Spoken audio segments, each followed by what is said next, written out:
tentang kaidah yang pertama, yaitu berkaitan dengan masalah perkara gaib adalah perkara yang tauhid, yang tidak bisa kita masukkan akal di dalamnya. Jika saja para ulama memasukkan dalil akal dalam perkara gaib, itu adalah dalil-dalil yang tabi'i, yang mengikuti daripada dalil-dalil naqli, dalil-dalil yang tunjukkan dari Al-Quran dan Sunnah. Tidak kita depankan akal kita dalam memahami hal-hal gaib. Kemudian di minggu lalu, di kesempatan yang lalu, kita telah membahas kaidah yang kedua, bahwasanya dalam memahami asma wa sifat, atau secara umum agama Islam ini adalah bagaimana kita kembalikan pemahaman kita ini kepada pemahaman salafus saleh, yang telah kita jelaskan di pertemuan sebelumnya, bahwasanya dimaksudkan salafus saleh utamanya adalah para sahabat yang mereka sudah mendapat jaminan dari Nabi SAW. Makanya yang dikatakan apa yang mereka lakukan baik di hadapan Nabi maupun yang diketahui Nabi, kemudian Nabi SAW menerima atau mengingkarinya, maka semua itu adalah dalil sunnah takriri. Maka pemahaman para sahabat adalah pemahaman yang paling benar dalam memahami Islam. Jadi setelah Al-Quran dan Sunnah sebagai dalil utama kita beragama Islam ini, kita memahami Al-Quran dan Sunnah tersebut dengan pemahaman orang-orang yang paling memahami Nabi SAW, yaitu para sahabat. Namun belum kita selesaikan pembahasan lalu, tapi kita telah menyebutkan salah satu contoh bagaimana orang-orang kelompok-kelompok zaman sekarang, khususnya di khalaf, yang disebutnya khalaf karena datang setelah generasi emas tersebut, yang mereka mengingkari atau menyalahi pemahaman salafus saleh. Kemudian kita masuk ke dalam permisalan yang kedua, di mana kaum Mu'tazilah mereka berdalil dengan ayat Al-Quran, ma ya'tihim min dzikrin min rabbihim muhdatsin illa istama'uhu wa hum yal'anun. Tidak ada yang datang pada mereka dari dzikrin. Dzikrin di sini di kalangan ahli tafsir maksudnya adalah Al-Quran, ayat-ayat Al-Quran, min rabbihim, dari Rabb mereka, muhdatsin. Nah, di sini kata muhdatsin di sinilah yang akan menjadi perbedaan, ya. Illa istama'uhu wa hum yal'anun. Illa istama'uhu wa hum yal'anun. Kecuali mereka mendengarnya dan mereka bermain. Di sini ya, mereka mengatakan bahwasannya di dalam ayat muhdatsin adalah menunjukkan tentang bahwasannya Al-Quran itu adalah makhluk, ya, makhluk. Jadi mereka mengatakan dengan gamblang bahwasannya dari ayat tersebut menunjukkan bahwasannya Al-Quran merupakan makhluk.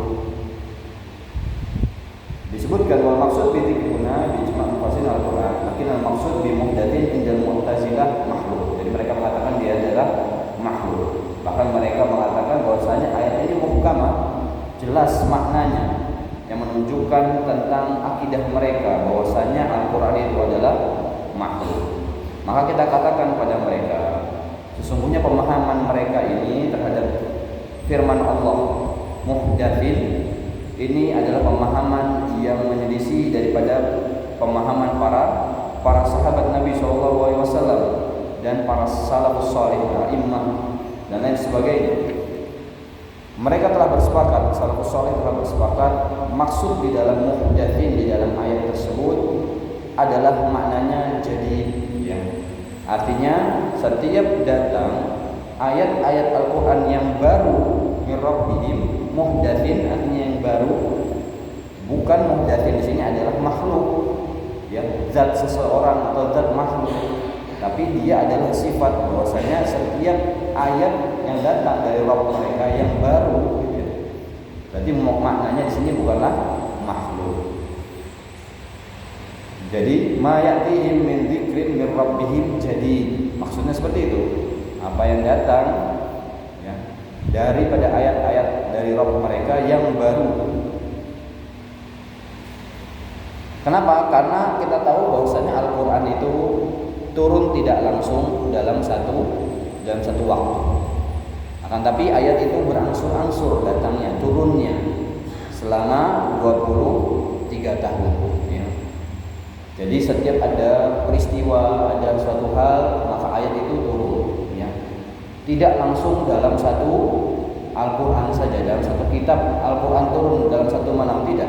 Tapi Al-Qur'an itu turun berangsur-angsur selama 23 tahun. Maka inilah yang dimaksudkan di dalam ayat tersebut. Setiap datang ayat baru ya, setiap turun ayat baru, maka mereka orang-orang kufar ya, mereka ini ya lalu mereka menolak ya, mereka bermain ketika mendengarkan bahwa ayat-ayat yang turun dari Allah Subhanahu wa taala. Bayangkan di sini orang yang kelompok yang mengatakan bahwasanya Al-Qur'an makhluk, jelas sesatnya. Akan tapi mereka berdalil dengan Al-Qur'an. Berarti tidak menutup kemungkinan orang-orang di luar sana yang sesatnya jelas, mereka bisa membawakan dalil Al-Qur'an. Akan tapi yang pasti membedakan adalah bagaimana mereka memahami ayat tersebut. Maka dikatakan pemahaman mereka menyelisihi dari pemahaman para salafus saleh. Maka kita katakan kaidah yang kita hafalkan adalah kullu fahm, setiap pemahaman yang menolak atau berselisih dengan pemahaman salaf di dalam, khususnya dalam dalil-dalil akidah, fa innahu batil, maka pemahaman tersebut adalah pemahaman yang batil ya. Disebutkan oleh penulis ini fahadha bab 'azim, maka pembahasan ini ya, ini adalah perkara yang besar, yang agung di dalam memahami asma wa sifat. Bal bahkan wa fi ghairihi minal abwa, bahkan di dalam permasalahan lain. Kita dapatkan di dalam kitab-kitab bagaimana para ulama selalu mengingatkan agar kita mengikuti para salaf dalam berbagai hal, dalam berbagai aspek, baik dalam masalah akidah, agar kita tidak muncul akidah-akidah baru, pemahaman-pemahaman baru. Jika kita membiarkan ya, setiap orang bisa memikirkan akidahnya masing-masing, maka kita dapatkan akidahnya Islam itu begitu banyak. Jalannya, thariqahnya masing-masing. Oh, saya memahami Allah seperti ini. Oh, kelompok saya memahami Allah seperti ini. Masing-masing akan berbeda satu Islam dengan Islam lainnya. Islamnya as-sunnah dengan Islamnya mungkin mega indah beda. Karena kalau kita biarkan mereka untuk memahami akidah itu dengan akal mereka, maka kita katakan dalam memahami akidah, maka kita kembalikan pemahaman itu kepada pemahaman salafus saleh. Maka sama dimanapun Islam berada, memahami perkara-perkara akidah, khususnya hal ghaib ya, rububiyah Allah, uluhiyah Allah, asma wa sifat dan lain sebagainya, perkara-perkara ghaib, kita kembalikan sesuai dengan pemahaman salafus saleh. Maka sama, tidak ada perbedaan. Begitu juga dalam masalah muamalah, dalam masalah ibadah. Masalah ibadah kita memahaminya sesuai dengan bagaimana pemahaman para salafus saleh ya. Maka tidak akan muncul ibadah-ibadah baru, karena sesuai dengan hal apa yang kita lakukan. Sholatnya kaum muslimin di zaman sekarang sesuai dengan sholatnya kaum muslimin di zaman Nabi SAW. Walaupun kondisinya berbeda, masjidnya tidak ada keramik zaman dulu. Nabi SAW masjidnya pakai tanah, ya kan? Berkendaranya kalau mau haji pakai onta, jalan kaki. Sekarang kaum muslimin pakai pesawat. Berbeda dari sisi duniawinya saja, akan tetapi ritualnya, bagaimana seseorang berhaji, bagaimana seseorang berihram, bagaimana seseorang melaksanakan tawaf, sa'i dan seterusnya, semua rangkaian ibadah itu akan sama dari sejak Nabi Muhammad SAW sampai akhir nanti kiamat. jika kita kembalikan bagaimana memahami perkara-perkara agama khususnya masalah ibadah sesuai dengan pemahaman salafus saleh dan lain sebagainya. Kemudian jamaah rahmatullah, di sini penulis membawakan contoh yang ketiga, di mana beliau mengatakan falasifah yastadilluna ala inkari bab asma wa sifat kullu bi ayat min al-Qur'an. Bahwasanya ahli filsafat mereka membawakan dalil untuk mengingkari bab asma sifat. Artinya mereka mengingkari adanya nama-nama dan sifat-sifat bagi Allah Subhanahu wa taala itu secara keseluruhan dengan ayat Al-Qur'an. Bayangkan, kita hafalkan 99 nama, sifat-sifatnya dan sebagainya. Mereka mengingkari semua itu dengan ayat Al-Qur'an. Mereka mengatakan Allahu la isma lahu, bahwasanya Allah itu tidak ada nama baginya, tidak ada sifat baginya mutlak, secara mutlak. Dalilnya apa? Dari Al-Qur'an mereka membawakan qul huwallahu ahad. Mereka mengatakan dan menyebutkan dalilnya qul huwallahu ahad. Kita tahu maknanya jelas, kan bahwasanya dialah Allah yang Maha Esa. Maka ketika kita mengatakan ada nama dan sifat yang lainnya, maka dia tidak lagi Esa. Bagi pendapat mereka seperti ini. Mereka memahami al-ahad di sini, sifat Esanya Allah ini adalah agar tidak ada lagi nama dan sifat yang lainnya. Ketika mereka menetapkan di sifat di sini al-qidam, bahwasanya Allah itu tidak bermula, ya. Tidak ada permulaan bagi Allah Subhanahu wa taala. Mereka mengatakan di anna sifat indahu mughayyirun lidzat, karena sifat itu berbeda dengan zat. Maka kita harus mengesakan Allah dengan sifat qidamnya. Tidak ada yang mendahuluinya.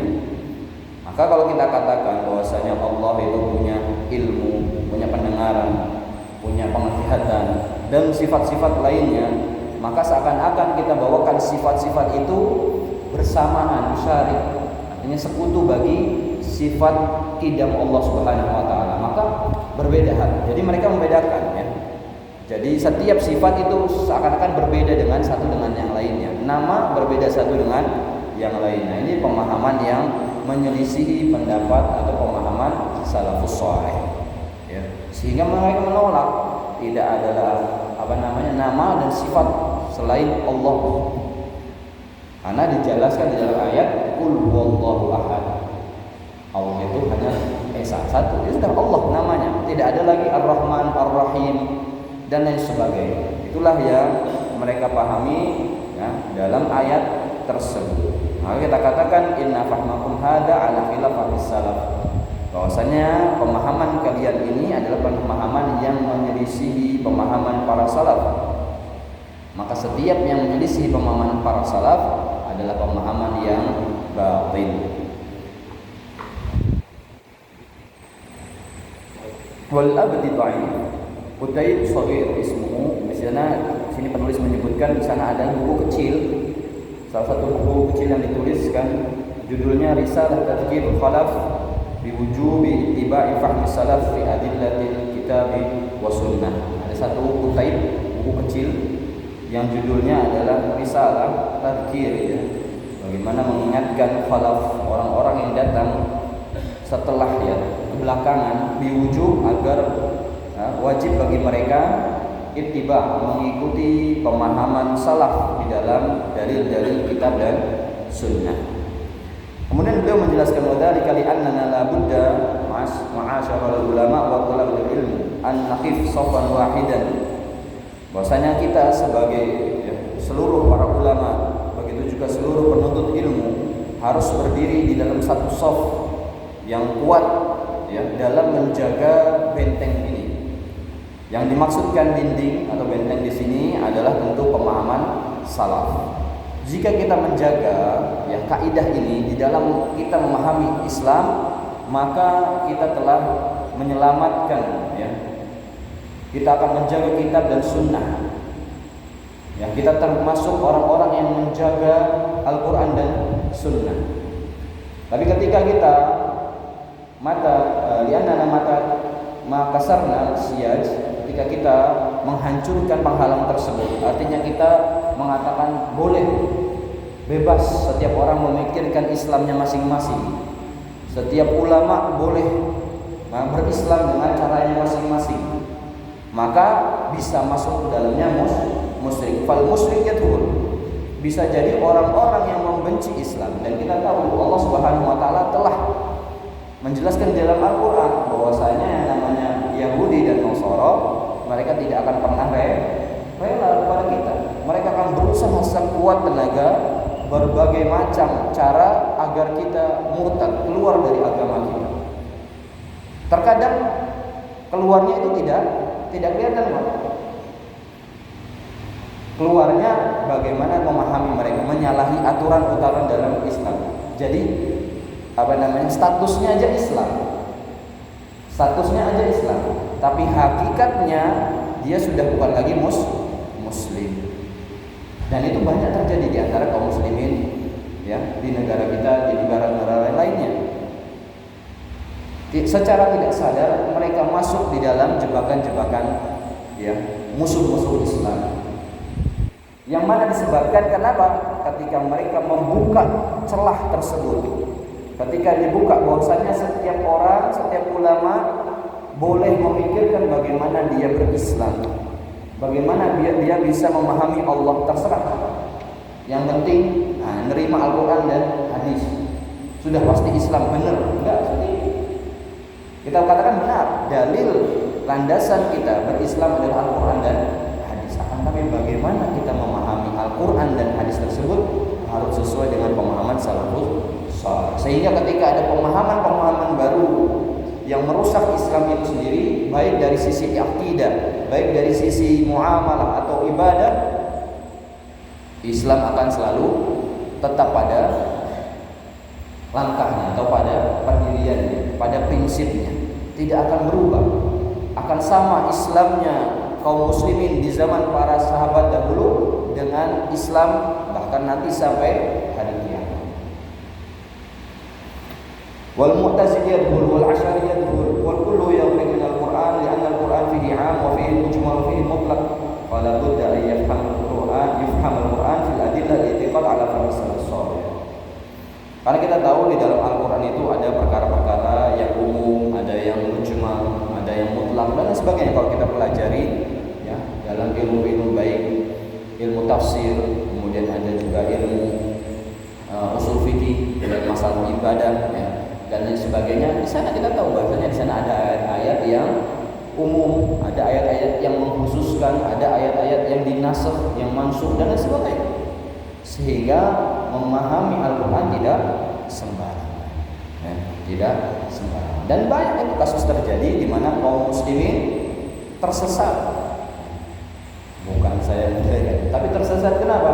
Karena mereka mengikuti orang-orang yang menyebutkan Al-Quran tapi memahami dengan akal mereka, mengedepankan akal mereka. Loh, misalkan dalam masalah ibadah, di dalam ayat kan kalimatnya zikir itu jamak ya. Kalau kita lihat ayat-ayat Al-Quran tentang orang-orang yang berzikir itu kan jamak. Jadi artinya jamak itu ramai-ramai. Jadi kalau zikir bersama-sama ramai-ramai itu nggak masalah. Bahkan perintah dari Al-Quran itu ada pemahaman seperti itu. Jadi bukan selama ini dikatakan bid'ah. Nah terus ustadznya itu membawakan dalil seperti itu. Ayat-ayat Al-Quran menunjukkan tentang orang-orang yang berzikir secara jamak.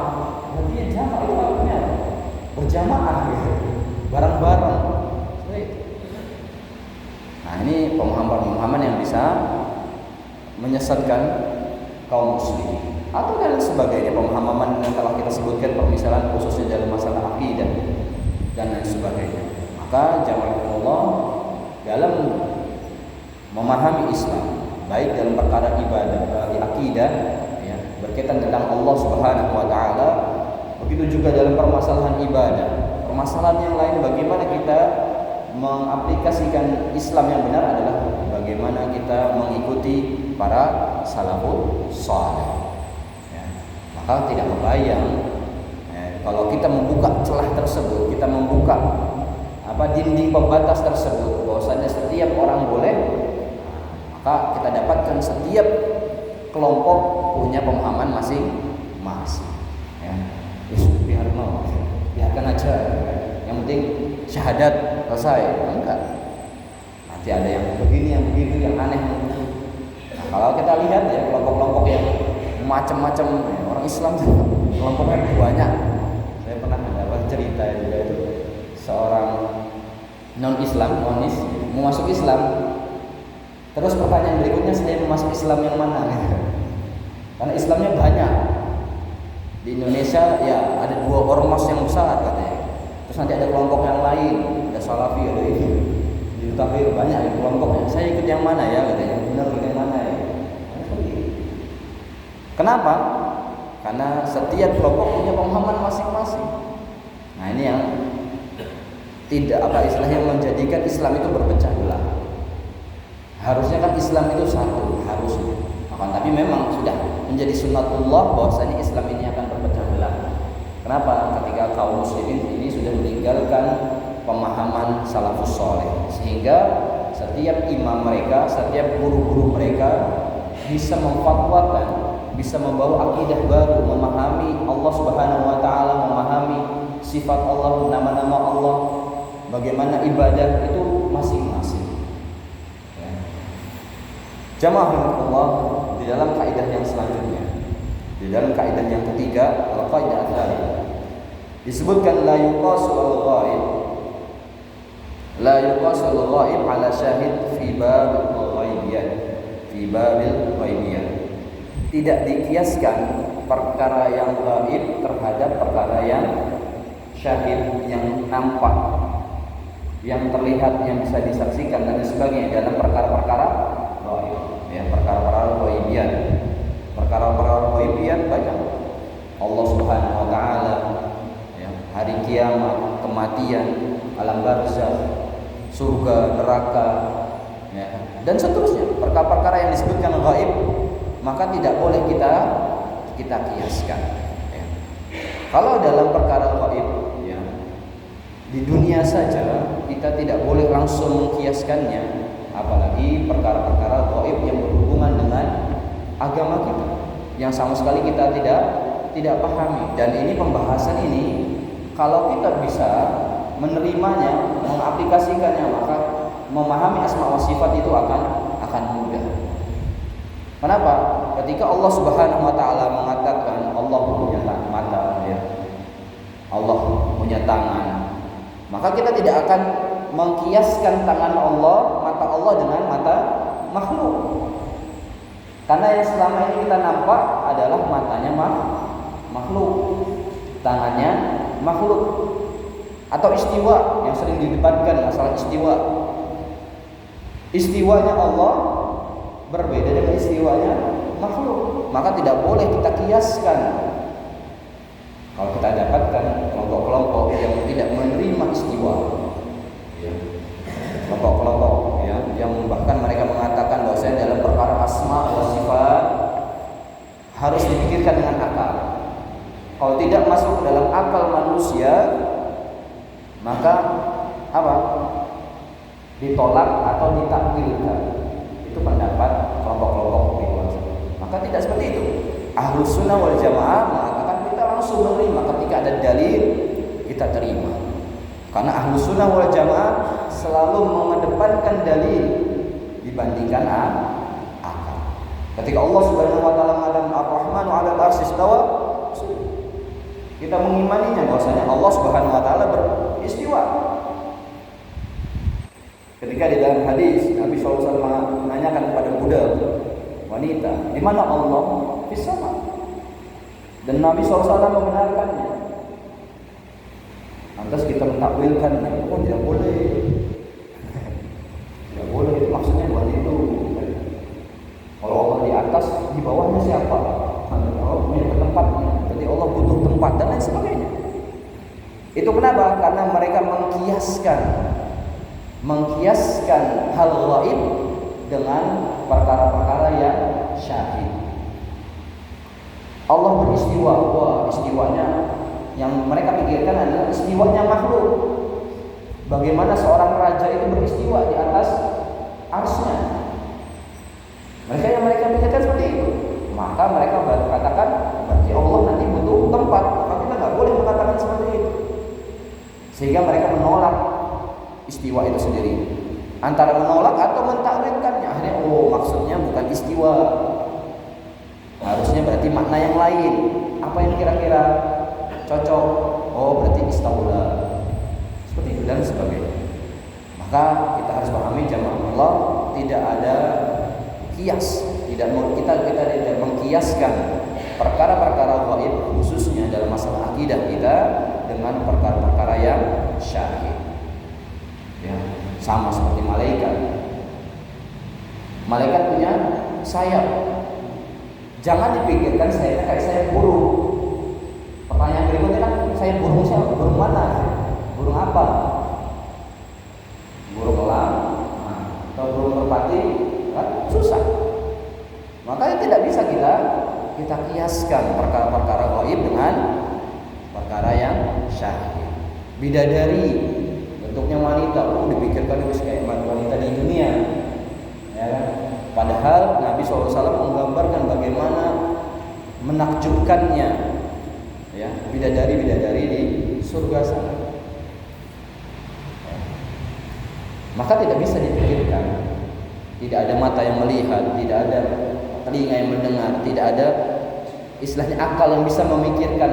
Itu Nabi SAW sudah menggambarkan seperti itu. Maka tidak perlu kita repot-repot menggambarkan bagaimana yang bidadari bentuknya gini misalnya. Begitu juga khususnya apalagi dalam berkaitan dengan masalah Allah Subhanahu wa taala. Wa hadhihi min akhassi khasa'is qawaid Ahlussunnah wal Jamaah. Ini adalah kaidah yang paling khusus yang dimiliki oleh Ahlussunnah wal Jamaah di dalam masalah perkara gaib secara keseluruhan. La siyama fi babil asma wa sifat.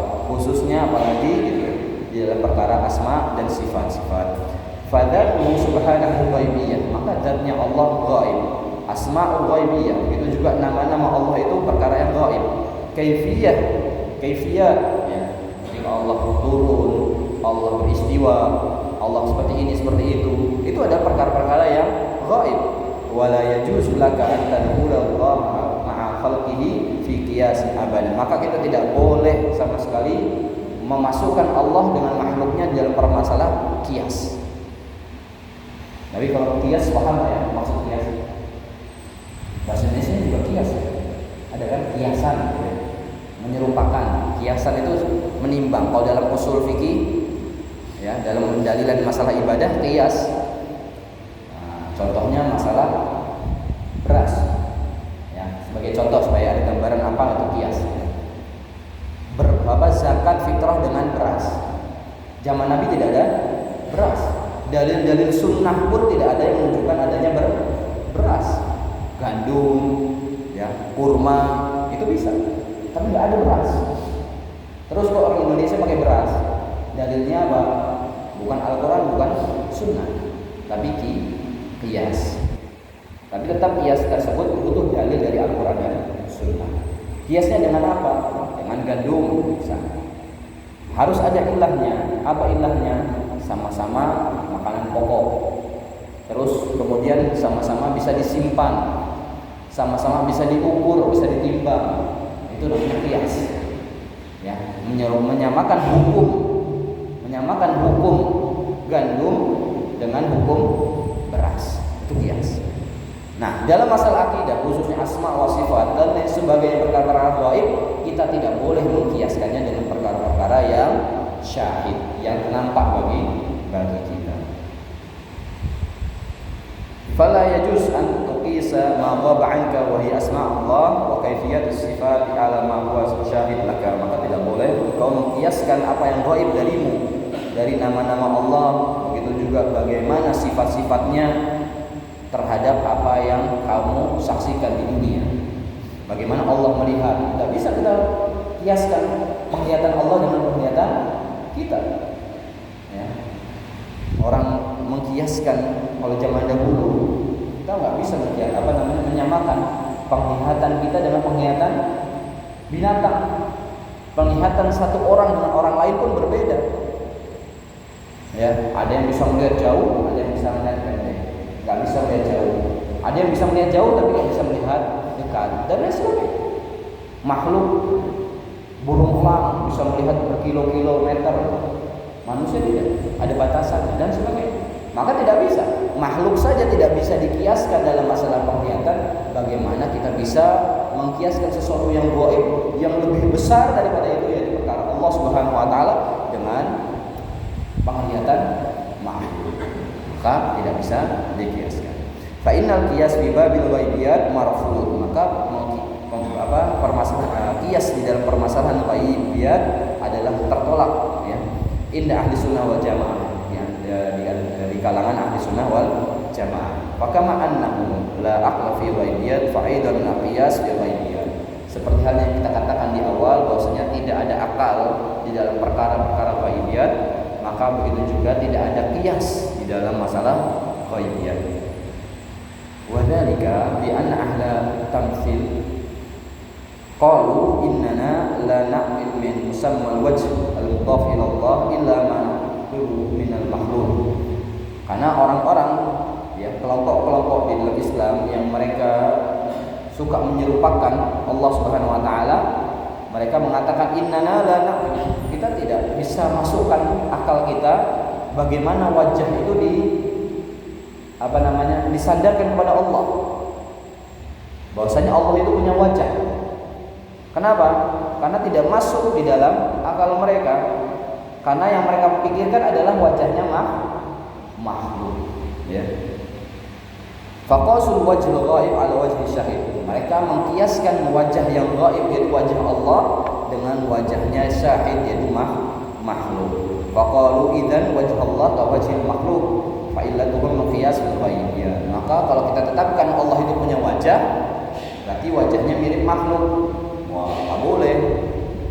Maka Allah itu tidak punya wajah. Dikatakan seperti ini. Mereka menolak itu karena mereka mengkiaskan wajah Allah dengan wajah makhluk. Maka ini ada perkara yang tidak diperbolehkan. Maka kita katakan, mereka juga mengatakan nahnu la na'lam istiwa illa bihadhi surah musyahadah. Dalam masalah istiwa, ya, mereka menolak. Kenapa? Karena mereka mengatakan bahwasanya kita tidak tahu bagaimana sifat istiwa itu kecuali dengan apa yang telah kita saksikan, yaitu yang mereka saksikan, ya, istiwanya seorang raja di atas singgasananya. Idzan fal istiwa alladhi akhbarna anhu Allah wa ja'alahu ghaibiyan la budda an nahmil kayfiyatu ala istiwa musyahid di surah wa qalu idzan istiwa kal istiwa'ina. Katakan seperti itu. Kalau kita mengatakan bahwasanya istiwa itu dimaknai sesuai dengan maknanya, tidak dirubah, maka kita seakan-akan sama, yang Allah itu seperti halnya raja yang duduk di atas singgasana, seperti itu. Maka ini juga pendapat yang keliru. Ya, kenapa? Karena bagaimana mereka mengkiaskan perkara gaib dengan perkara asyahid, ya, yang nampak bagi mereka. Ini tidak benar.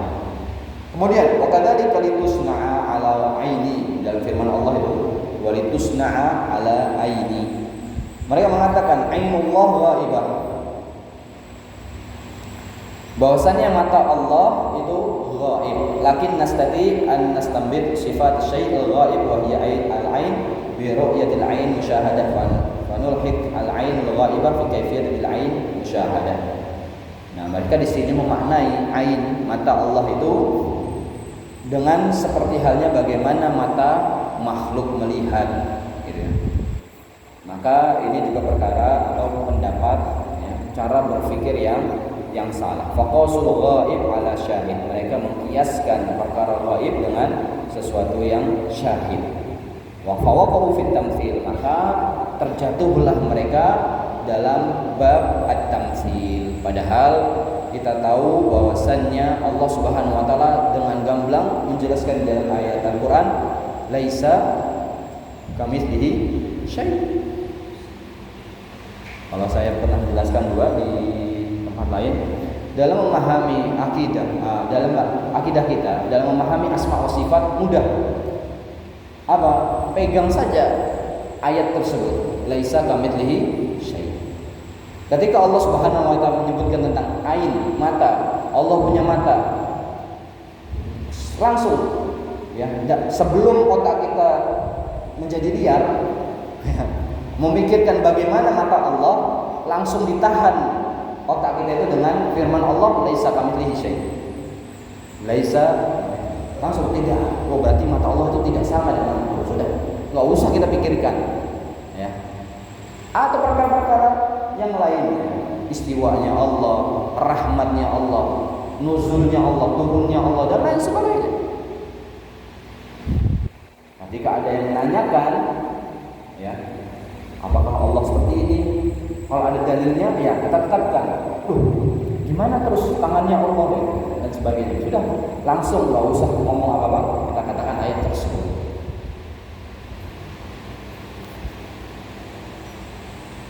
Wahadi waidah min illalihim wa sata'til ilah ukhra fi qaidah allati ba'daha insyaallah. Ini adalah salah satu ilah mereka dalam ketika mereka terjatuh dalam masalah tamsil, sehingga mereka menolak daripada nama-nama Allah, sifat-sifat Allah, atau mentakwilkannya. Kenapa? Karena mereka tamsil. Walaupun mereka menolak, enggak, kami tidak tamsil. Atau mereka bahkan dalam akidah mereka pun mereka mengatakan tidak boleh, tamsil itu tidak boleh. Tapi ketika memaknai, ya, bertemu dengan ayat-ayat berkaitan tentang asma Allah, sifat-sifat Allah, mereka menolak secara tidak langsung. Mereka terjatuh dalam tamtsil. Kalau saja mereka tidak tamtsil, maka mereka tidak akan menolak daripada istiwa Allah, tidak akan menolak dari wajah Allah, tidak menolak dari mata Allah, tangan Allah, dan sebagainya. Tidak akan memikirkan bagaimana Allah turun. Oh, berarti kalau Allah turun kosong nanti asma, langit yang di atas kosong dan lain sebagainya. Karena mereka memikirkan, ya, tamtsil, memikirkan bagaimana Allah yang gaib itu sama seperti turunnya makhluk dari satu tempat. Nah, ini yang berbahaya. Maka kita katakan yang tidak bisa kita kiaskan. Jelas, ya, ayatnya jelas, petunjuknya jelas dari Allah Subhanahu wa taala. Ya, tinggal kita mengikutinya saja. Tanpa harus bersusah payah menggunakan akal kita. Wa kadzalika fi yadillah, begitu juga di dalam tangan Allah. Mereka menerima bahwasanya tangan Allah itu perkara yang gaib. Akan tapi kemudian mereka menggunakan akal mereka dalam mengimaninya. Ya. Mereka mengatakan la budda an naqis sifat hadzal gaib ala sifat syai' musyahid. Mereka mengatakan bahwasanya harus kita kiaskan perkara gaib ini dengan sifat sesuatu yang telah kita saksikan, yaitu tangan makhluk. Maka Ahlus Sunnah wal Jamaah mengatakan ayuqiru hadhil qaidah al-'azimah wa hiya, mereka telah menetapkan satu kaidah yang agung dan besar, yaitu annahu la yajuz qiyas ghaib 'ala syahid fi babil ghaib. Ini harus kita tetapkan. Kaidah itu, ya, adalah sesuatu yang menjadi patokan dalam suatu hal. Maka kaidah ini adalah menjadi patokan bagaimana kita memahami asma Allah dan sifat-sifatnya. Bahkan lebih umum lagi, perkara-perkara ghaibiyat secara umum, maka tidak bisa kita samakan. Taman jannah itu kan taman, ya, taman daripada taman-taman surga. Yang kalau dipikirkan taman tuh taman yang mana, Pak? Yang ada rumputnya. Ya. Kalau ditanyakan lagi, ya, taman yang mana nih? Taman di Indonesia, nah, taman di Saudi beda. Ya. Ada yang pakai rumput asli atau rumput sintetis, ya. Dan seterusnya. Akan banyak pertanyaan. Akal mereka akan semakin liar kalau dibiarkan seperti itu. Maka kita katakan tidak ada kias, sudah. Jannah itu sudah Allah gambarkan seperti itu. Ada sungai-sungainya. Udah nggak usah dipikirkan sungainya sama seperti sungai di dunia. Ya, sungai-sungai yang mengalir di dalamnya apa? Madu. Ya. Madu kan lengket, gimana ngalirnya, ya? Dan seterusnya. Susah. akal itu memikirkan susah. Kalau kita kiaskan, maka bisa jadi kita menolaknya. Oh, maksudnya bukan madu, mungkin manisnya seperti madu. Nah, makanya mereka kan seperti itu. Kenapa? Karena mereka mencoba memikirkannya, menggunakan akal, kemudian mengkiaskannya dengan sesuatu yang nampak bagi mereka. Sungai susu, lebih sungai khamar, waduh, lebih lagi kan. Kalau yang tadi masih mending, sungai khamar, wah, mabuk semua nanti gitu. Nah, ini yang dipikirkan mereka. Maka kita katakan dalam memahami ghaibiyat tidak bisa kita kiaskan ya perkara-perkara gaib dengan perkara yang telah nampak bagi kita.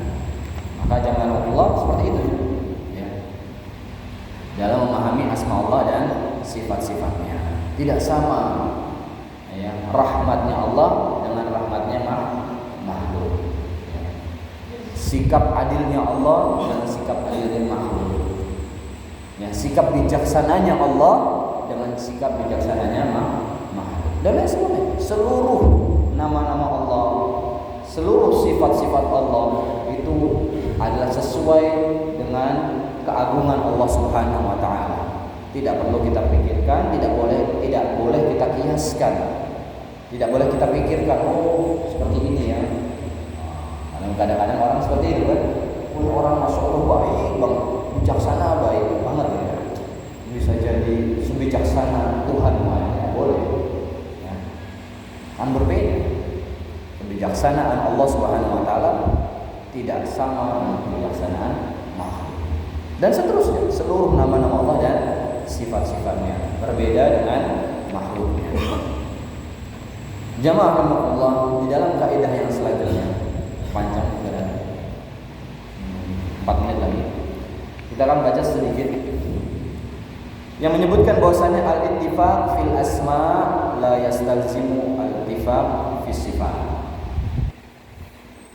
Yang sama dalam nama tidak mengharuskan sama di dalam masalah sifat. Ini adalah akidah untuk menguatkan kaidah sebelumnya, yaitu tidak bisa kita kiaskan. Kenapa? Nama yang sama berbeda sifatnya. Contohnya sesama makhluk saja.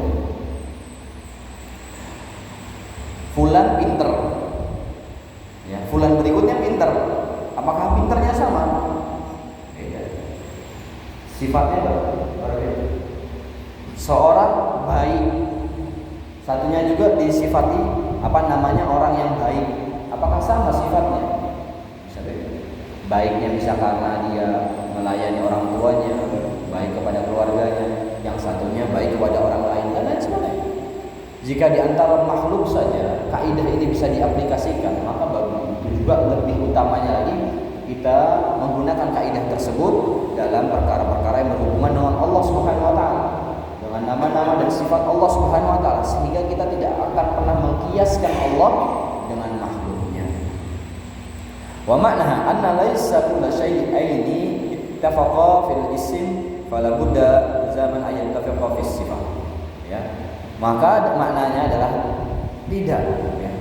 Setiap dua hal yang sama namanya fala budda zaman, maka harus sama sifatnya. Itu tidak seperti itu kaidahnya. Fa kam min syai'aini ittafaqa fil ismi fil alam musyahadah wa ikhtalafa fil kaifiyah was sifat. Dah saksikan yang kita nampak di antara kita saja ya. Mata nama ya, mata Allah, matanya manusia dengan mata lalat sama-sama mata. Kaifiyahnya berbeda. Bagaimana lalat melihat, bagaimana mata manusia melihat berbeda.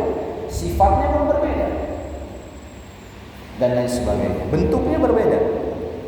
Jika dalam perkara musyahadah yang nampak saja, yang telah nampak di antara kita saja, ini apa kaidah ini benar, maka begitu juga dengan perkara-perkara yang ya. Maka dari kaidah tersebut kita menguatkan dari pemahaman kita dalam kaidah-kaidah sebelumnya, bahwasanya dalam memahami asma wa sifat Allah, dalam memahami Allah Subhanahu wa taala tidak bisa Ya, kita samakan Allah Subhanahu wa taala dengan makhluk-makhluknya. Karena selain Allah makhluk. Selain Allah makhluk, bahkan malaikat sekalipun. Bagaimana tangan Allah, bagaimana tangan malaikat, bagaimana penglihatan Allah, bagaimana penglihatan malaikat itu pun berbeda.